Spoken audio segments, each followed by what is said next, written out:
일타 시사, 한 주간의 주요 사건이나 쟁점들을 정리하는 시간입니다. 오늘은 2차 공공기관 이전에 대해서 말씀을 들어보겠습니다.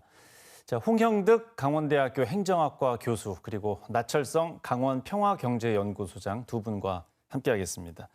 자, 2차 공공기관 이전이 얘기가 나오면서 각 자치단체들이 이제 유치 경쟁이 점점 치열해질 것으로 보입니다. 이전 규모나 시기는 지금 어떻게 나와 있는지 교수님부터 먼저 말씀해 주시죠. 예. 그 1차 공공기관 이전은 2005년에 공공기관 지방 이전 계획에 근거를 해서 2012년부터 수도권에 있던 153개 공공기관을 지방으로 이전한 것이 1차 공공기관 이전이었고요. 네. 그 후에 그 지자체 간의 과열 경쟁과 또 복잡한 이해관계를 조율하는 데 난항을 겪으면서 이전 정부에서는 2차 공공기관 이전 계획이 구체적으로 논의되지를 못했습니다. 그러다가 이재명 정부 들어서 공공기관 이전을 국정과제로 이제 채택을 하면서 이러한 그 이슈 논의가 본격화되고 있는 상황이고요. 특히 오는 10월에 국토교통부가 혁신도시 성과 평가 및 정책 방향, 정책 과제 결과 발표를 하면서 앞으로의 어떤 그런 그 공공기관 이전을 공론화하고 법적 기반 정비 같은 단계별 실행 계획을 구축할 걸로 그렇게 알려지면서 예. 이 논의가 이제 본격화되고 있는 이런 상황입니다. 그래서 그 2차 이전 대상은 금년 기획재정부가 제정한 이 공공기관이 331개 기관인데 이 중에서 1차 이전 기관을 빼고 수도권에 위치한 120여 개의 공공기관이 이 대상이 될 것으로 예상이 되고 있습니다. 예. 소장님께서는 이전 시기나 규모 이런 것들이 좀 어떻게 진행이 될 것으로 좀 보고 계십니까? 네, 교수님이 앞서 전반적인 부분을 말씀해 주셨기 때문에 덧붙여가지고 좀 의미와 의의들을 좀 강조한다고 한다면 공공기관 이전은 이미 윤석열 정부에서도 얘기가 많이 있었고 그 앞선 문재인 정부에서도 노무현 정부의 지역균형의 계승을 한다라는 차원에서 높은 기대를 했었거든요. 특히 지역 같은 경우에는 원주 혁신도시 그 조성이 되면서 상당한 그래도 지역의 자극제가 되지 않았습니까? 네. 이렇다 할 산업이 없는 강원도 같은 경우에는 공공기관 2차 이전이라고 하는 부분들의 커다란 기대를 가져왔었는데 근 8년여간 이게 그 실질적인 진도가 나가지 않는 관계로 해가지고 바람 빠진 풍선이라고 할까요? 나름대로의 좀 기대감이 좀 줄었는데요. 특히 이재명 정부에서 이번에 지난 20일이죠. 국정기획위원회 그러니까 새 정부의 인수위격이라고 볼 수 있는데요. 여기 123개 과제 중에서 가장 중요한 지역균형 정책의 핵심 정책으로서 지금 공공기관 2차 이전을 추진하겠다라고 하는 발표를 했기 때문에 이재명 정부의 그립감으로 봤을 때 이와 관련된 부분들은 이전 정부하고 다르게 상당하게 좀 진행할 것으로 보이고 특히 내년도 지방선거가 얼마 남지 않았지 않습니까? 그렇기 때문에 이미 부산 지역 같은 경우에는 해양수산부 이전 문제로 해가지고 벌써부터 공공기관 이전이 뜨겁게 달아오르고 있는데요.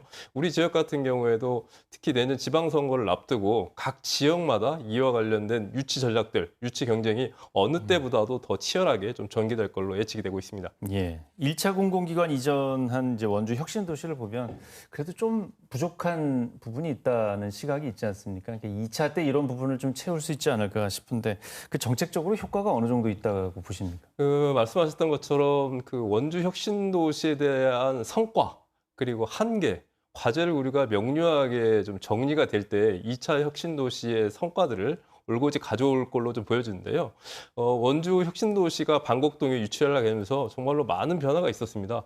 초기 같은 경우에는 매우 정규율, 기본 정규율도 낮고 그랬었지만은 그 전체 직원 같은 경우에도 4,500명 정도가 이전을 했는데 지금 같은 경우에는 한 7,500명 정도가 늘어나게 됐고 또 방곡동 인구 같은 경우에도 당시에는 10년 전에는 3만 명이 안 됐거든요. 이제는 한 3만 6천 명 되기 때문에 규모의 측면에서 보자고 한다면 상당히 커졌다라고 하는 것들을 확인할 수가 있을 것인데요.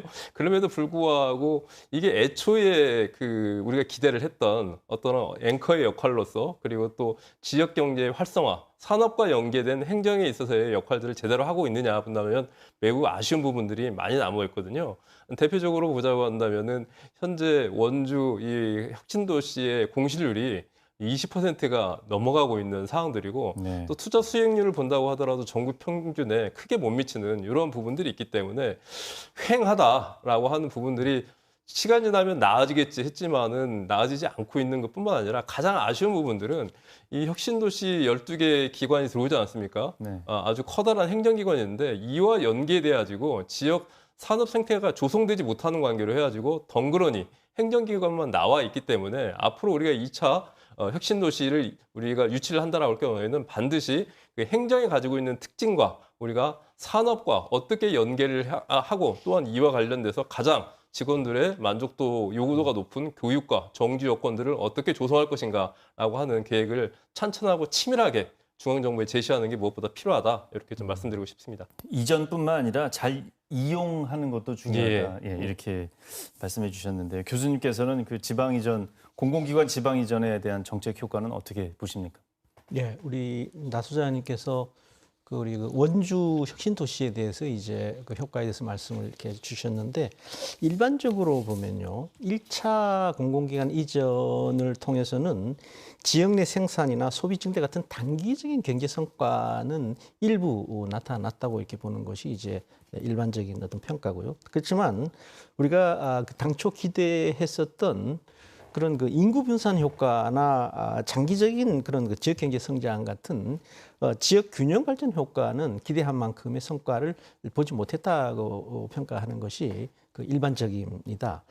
그리고 특히 이제 그 공공기관 이전 시기에 일시적으로 수도권에서의 어떤 그런 인구 순유입 때문에 네. 혁신 도시의 인구 증가가 나타나는 것을 우리가 그 확인을 했는데 기관 이전이 마무리된 2018년 이후에는 오히려 주변 도시로부터 인구를 흡수를 함으로써 인근 지역의 쇠퇴를 가속화하는 부작용도 일어나는 이런 그 현상들을 보면서 2차 공공기관 이전 과정에서는 이러한 어떤 그런 그 한계나 모순을 적극적으로 대처를 하지 않으면 안 되는 그런 그 상황이라고 생각되고요. 특히 이제 그 지식 기반 산업이라고 하죠. 우리가 어떤 그런 이 지식 기반 산업이 늘어난 지역의 어떤 그런 특징들을 보면 네. 사실 원주도 이제 그런 지역 중에 하나이긴 한데 혁신 도시가 도심에 가깝게 위치하고 있었다는 점, 그 다음에 지역의 특성화 산업하고 비슷한 어떤 그런 기관들이 지역에 와야지만 그런 그 효과가 나타났다는 점에서 네. 우리가 유치하는 과정에서나 아니면 정부의 어떤 그런 그 전략을 수립하는 과정에서도 이러한 어떤 그런 그 실질적인 효과가 나타날 수 있도록 하는 이러한 그 노력이 필요하리라고 생각을 합니다. 예.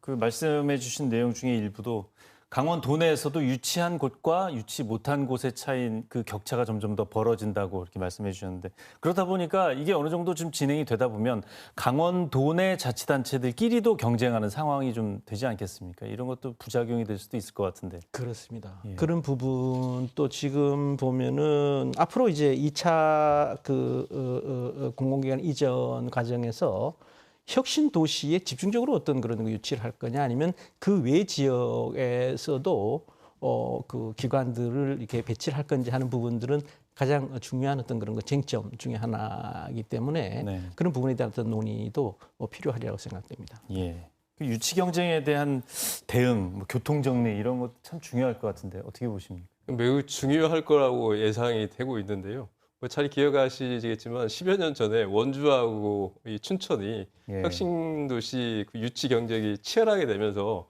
이 대립과 갈등까지 아직까지 치유됐나 싶습니다. 그러다 보니까 이번 2차 혁신도시 그 발표가 이제 그 용역 발표가 10월 달에 앞당겨지면서 특히 춘천 같은 경우에는 이와 관련된 전략 TF를 일찌감치 미래 춘천에 있어서의 인구 유입과 산업 활성화를 위한 핵심 의제로 선정을 해가지고 지금 TF팀을 만들어가지고 준비하고 있는 상황이고요.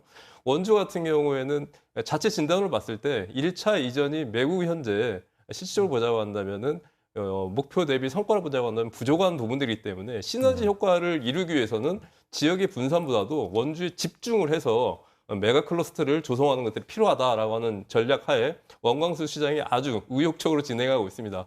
네. 여기에 비해서 1차 때는 약간 멀어져 있었던 강릉권 같은 경우에는 1차 신도시 때 멀어졌던 가장 이유가 교통권이 편하지 못하기 때문에 배제되어 있었는데요. 평창올림픽을 개최를 하면서 이 철도와 이 고속도로망이 워낙 좋아지지 않았습니까? 그렇기 네. 때문에 원주 같은 경우에도 현재 이 해양이랄지 또 에너지랄지 그다음에 평창올림픽을 개최했기 때문에 체육공단 같은 경우에 적극적으로 유치 전략을 세워가지고 준비하고 있고 홍천과 횡성 같은 경우에도 강원도의 중심이다라고 하는 교통적 이점을 가지고 현재 매우 치열한 경쟁을 하고 있기 때문에 자칫 이와 관련된 조정이 제대로 이루지 않다고 한다면 갈등의 요인들도 분명히 있기 때문에 좀 컨트롤 타워로서의 강원도청의 역할도 상당히 중요하다 이렇게 좀 말씀드리고 싶습니다. 예, 각 지자체들은 이미 뭐 계산이 다 끝났을 테고 이제 시기를 기다릴 것 같은데요. 어떻게 대응해야 한다고 보시는지 짧게 부탁드립니다. 뭐 아무튼 우리 홍 교수님께서 말씀하셨지만 지역 특성화 부분들이 적극적으로 행정하고 연관돼야 될 것 같거든요.